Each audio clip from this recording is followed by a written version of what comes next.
Target করে 25 মিনিটের মধ্যে অপারেশন চালিয়ে যে পাকিস্তানকে বা তাদের জঙ্গি সংগঠনগুলোকে সমুচিত জবাব দিয়েছে। আমরা স্যালুট জানাই ভারতবর্ষের 3 সেনা প্রধানকে। দেশের ব্যাপার এইটাকে সামনে রেখে তারা অ্যাডভান্টেজ নিতে চাইবে, কিন্তু আমাদেরকেও আমাদের মতো করে মানুষকে বোঝাতে হবে যে দেশের স্বার্থের ক্ষেত্রে ভারতবর্ষের মোদী সরকার যে ডিফেন্স যে সিদ্ধান্ত নিয়েছে সেটা যেমন আমরা সমর্থন করি। আটকবাজের কথা বাদ দেন, মুর্শিদাবাদের মানুষ অত বোকা না। মুর্শিদাবাদের মানুষের মধ্যে দীর্ঘদিন ধরে সম্প্রীতি বজায় রেখে বিভিন্ন ভোটে অংশগ্রহণ করা হয়েছে। সম্প্রীতিকে গুরুত্ব দিই, সম্প্রীতিকে বজায় রেখে আমরা হিন্দু মুসলমান ভাই ভাই হিসাবে নিজেদের মধ্যে দীর্ঘদিন ধরে বসবাস করে আসছি। 100 বছর ধরে সেখানে হিন্দু মুসলমানের ঐক্যতা বজায় আছে, আগামী দিনেও থাকবে। তাদের শীতের সেতুর যেভাবে পাহেলগাঁতে 22শে এপ্রিল মুছে দিয়েছে, সেই প্রশ্নে আমরা ভারতবর্ষের এই সিকিউরিটির প্রশ্নে বা ভারতবর্ষের সার্বভৌমত্বের প্রশ্নে আমরা মোদী সরকার বা 3 সেনা প্রধান যে ডিফেন্সের যে ক্ষমতা দেখিয়েছে এটাকে আমরা কুর্নিশ জানাই বা সমর্থন করি। ভারত পাকিস্তানের যুদ্ধ ইতিমধ্যে চলছে, তারই মধ্যে সিন্দুর অপারেশন সিন্দুর আমরা দেখলাম এবং তার যে জেরে দেখলাম যে পাকিস্তানি জঙ্গি যে ঘাঁটি সেই ঘাঁটিগুলো ভেঙে দেওয়া হয়েছে।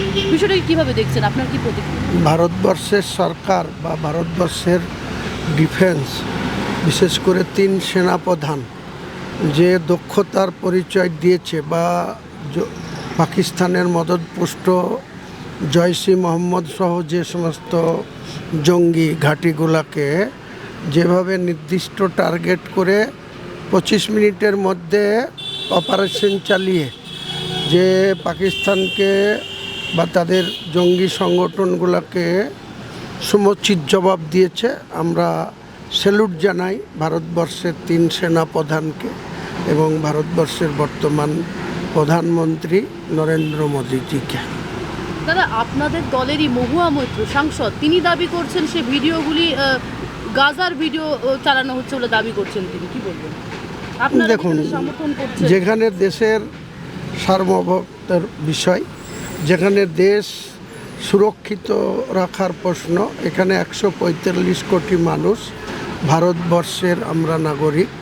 এখানে ভারতবর্ষের যেখানে নিরাপত্তার বিষয় বা ভারতবর্ষের বিদেশি মদতপুষ্ট জঙ্গিরা যেখানে ভারতবর্ষের মানুষের প্রাণ কেড়ে নিচ্ছে বা বিশেষ করে সনাতন ধর্মাবলম্বী মেয়েদের তাদের শীতের সেতুর যেভাবে পাহেলগাঁতে 22শে এপ্রিল মুছে দিয়েছে, সেই প্রশ্নে আমরা ভারতবর্ষের এই সিকিউরিটির প্রশ্নে বা ভারতবর্ষের সার্বভৌমত্বের প্রশ্নে আমরা মোদী সরকার বা 3 সেনা প্রধান যে ডিফেন্সের যে ক্ষমতা দেখিয়েছে এটাকে আমরা কুর্নিশ জানাই বা সমর্থন করি। কবির সুমন দাবি করছেন যে আমার কাছে দেশপ্রেম একটা বুজরুকি। এই অপারেশন সিন্দুর নিয়ে কবির সুমন দাবি করছেন দেশপ্রেম একটা বুজরুকি, কি বলবেন?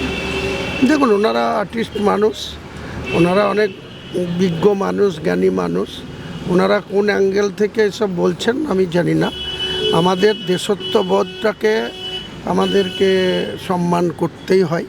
আমরা ভারতবাসী হিসাবে আমাদের ভারতবর্ষের দেশত্ববোধকে বা দেশের প্রতি অগাধ আস্থা রাখা আমাদের প্রত্যেক ভারতবাসীর কর্তব্য।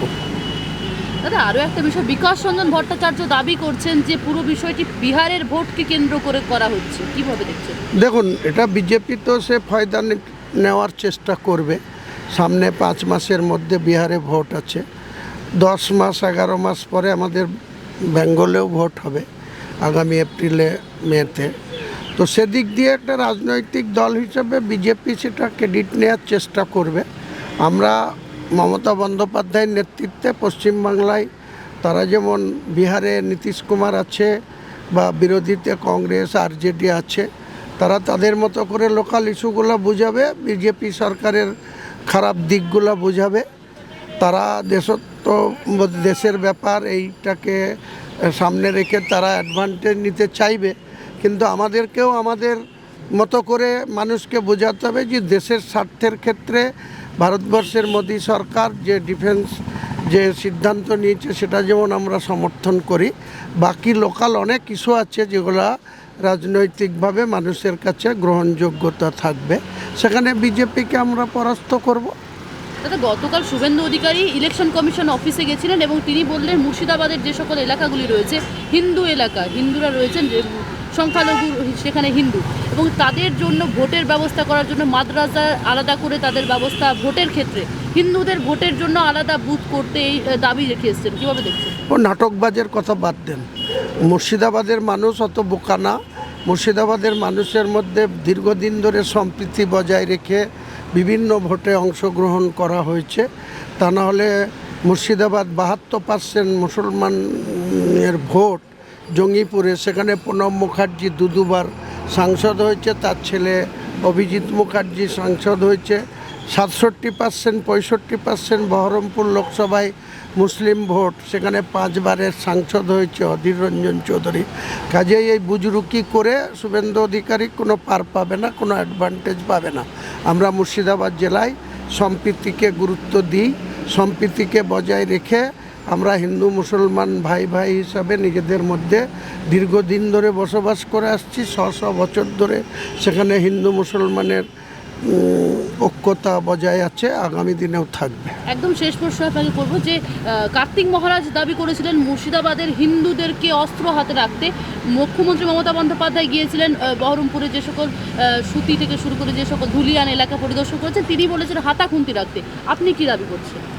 দেখুন, আমাদের মুখ্যমন্ত্রী হাতাখুন্তি কেন বলেছেন সেটা উনি ব্যাখ্যা করেই বলেছেন, ওপেন ফোরামে বলেছেন বক্তৃতা করতে গিয়ে, যে আপনারা কেউ মুর্শিদাবাদে একটা অ্যাক্সিডেন্টলি একটা ধুলিয়ানের জাফরাবাদে একটা দাঙ্গা হয়ে গেছে, সেই দাঙ্গা যেন আর পুনরাবৃত্তি না হয়, সেক্ষেত্রে প্রত্যেকটা হিন্দু মুসলমান প্রত্যেকটা মা বোনদের উদ্দেশ্যে বলেছে আপনারা রান্না করতে গিয়ে হাতাখুন্তি ব্যবহার করেন। যদি আপনাদের কেউ দাঙ্গা করতে আসে তাহলে আপনারা হাতাখুন্তি ব্যবহার করে এটাকে প্রতিরোধ করবেন, দাঙ্গা হতে দেবেন না, এটাই বলেছেন। আর এই যে কার্তিক মহারাজের অস্ত্র রাখাটা কীভাবে দেখছেন? কার্তিক মহারাজ দীর্ঘ 50 বছর ধরে বেলডাঙ্গা, যেখানে 80% মুসলমানের বাস, সেখানে 8টা প্রাইমারি এডুকেশন স্কুল এবং দুটো 4টে হায়ার সেকেন্ডারি স্কুল এসব চালান এবং স্বাস্থ্য পরিষেবাও দেন, অনেক প্রাইভেট নার্সিংহোম চালান। কাজে ওনার মুখে এসব মানায় না। উনি একজন সন্ন্যাসী মানুষ, ওনার উচিত সন্ন্যাসীর যে বেশ ধরে উনি থাকেন, যে গেরুয়া দাঁড়িয়ে পড়ে থাকেন, গেরুয়া কোনো দিন কাউকে আক্রমণের কথা বলে না, কিন্তু উনি কেন বলছেন ওটা উনিই ভালো ব্যাখ্যা দিতে পারবেন। বাংলা হান্টের আরও খবর দেখতে নজর রাখুন। বাংলা খবর মানেই বাংলা হান্ট।